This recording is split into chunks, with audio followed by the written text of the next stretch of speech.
C'est une opération clandestine au cœur des territoires palestiniens.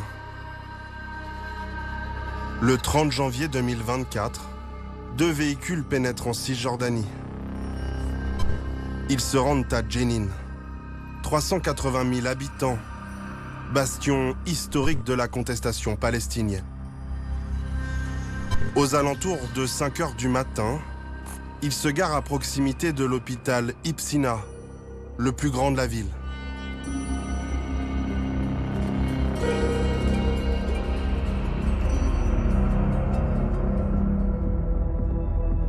Tout est filmé par les caméras de vidéosurveillance. À 5h30, 2 groupes de personnes se présentent devant l'entrée des urgences.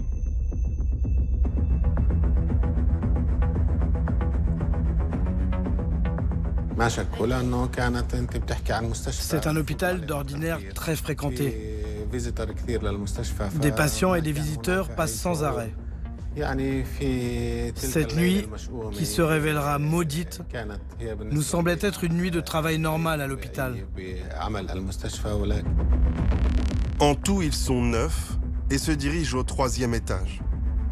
C'est l'étage où est hospitalisé un jeune Palestinien, l'un des premiers témoins de l'intrusion. Certains d'entre eux sont montés par les escaliers, d'autres ont pris l'ascenseur. Ils ont frappé à la porte de l'étage. L'infirmière, pensant que c'était un médecin, leur a ouvert.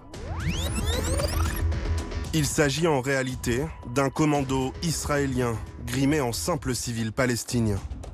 L'un d'entre eux est en fauteuil roulant, un autre porte une blouse d'infirmier. 2 personnes habillées en femme, hijab sur la tête, ferment la marche. L'une d'entre elles tient un couffin.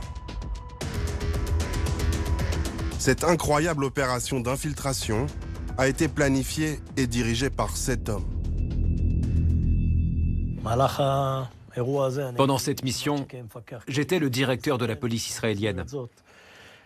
J'ai fait partie du cabinet qui a approuvé le plan opérationnel. L'opération a été menée par les forces spéciales de la police, le Yamam. Nous avions l'information que 3 terroristes se cachaient dans cet hôpital de Jenin. Au cours de l'opération, nous avons démontré notre parfaite capacité de dissimulation, de précision et de surprise. Une opération encore couverte par le secret défense. Une fois arrivé au 3e étage, l'homme assis dans son fauteuil roulant se lève et le commando passe à l'action. Ils étaient armés et ont d'abord pénétré dans notre chambre. Ils nous ont regardés. J'étais sous le choc, incapable de comprendre qu'un médecin pointe une arme sur moi. Le commando s'est trompé de chambre. Les cibles se trouvent dans la 376. On faisait semblant de dormir et de ne pas comprendre. Quelques minutes plus tard, on a entendu des coups de feu. Ils ont utilisé des silencieux pour ne pas attirer l'attention.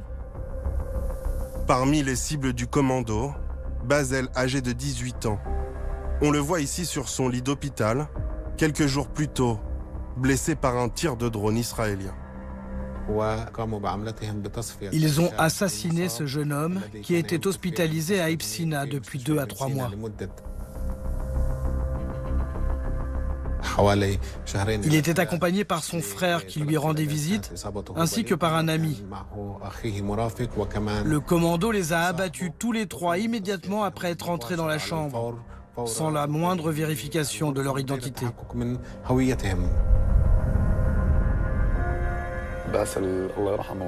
Basel est mort après avoir reçu une balle dans la bouche. Mohamed, qui leur a crié dessus, a été celui qui a reçu le plus de balles. Ajlamané a été touché à la tête dès leur entrée dans la chambre.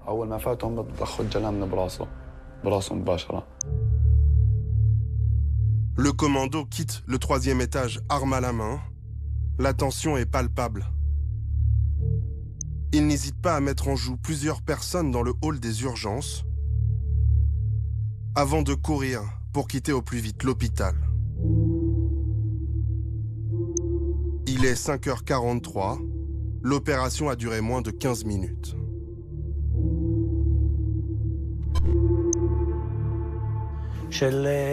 Nous avons éliminé 3 terroristes et nous sommes partis sans faire de victimes, ni parmi nos forces, ni parmi les nombreux civils qui se trouvaient sur place.